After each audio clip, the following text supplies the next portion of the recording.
Brought to you by King Soybean Oil.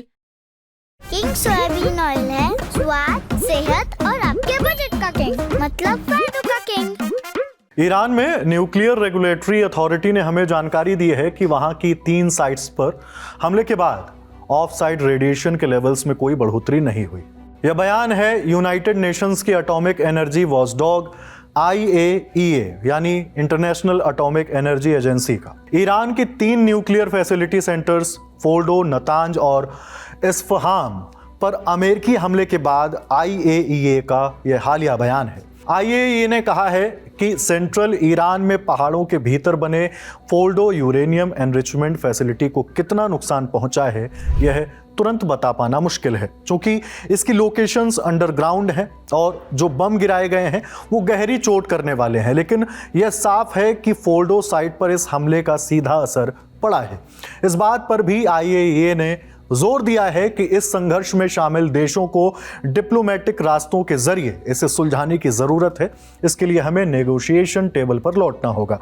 इसके बाद ही हम उन सूचनाओं को वेरीफाई कर पाएंगे जिसमें कहा गया है कि ईरान के पास 400 किलो का यूरेनियम भंडार है।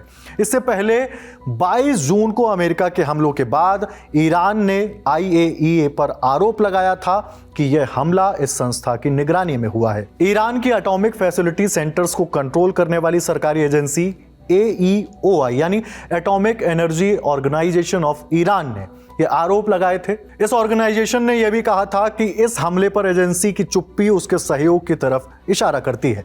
उधर रॉयटर्स की एक रिपोर्ट में सीनियर ईरानी अफसर ने एक दावा किया। उन्होंने कहा कि ईरान ने 22 जून को ही अमेरिका के हमले से पहले फोर्डो से अपने यूरेनियम भंडार को हटा लिया था।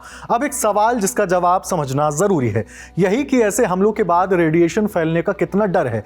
इंग्लैंड की यूनिवर्सिटी ऑफ लिवरपूल में रेडिएशन प्रोटेक्शन साइंस और न्यूक्लियर एनर्जी पॉलिसी के प्रोफेसर पीटर ब्रायंट कहते हैं अब तक हुए हमलों से रेडिएशन फैलने का खतरा ज्यादा नहीं है। उन्होंने यह भी कहा कि अराक साइट फिलहाल चालू नहीं थी और नतांज फैसिलिटी जमीन के नीचे बनी हुई है जहां से किसी रेडिएशन के रिसाव की खबर नहीं है। वह कहते हैं इस समय असली मुद्दा यह है कि उस फैसिलिटी के अंदर क्या हुआ है, लेकिन परमाणु संयंत्र इस तरह की स्थितियों को संभालने के लिए डिजाइन किए जाते हैं।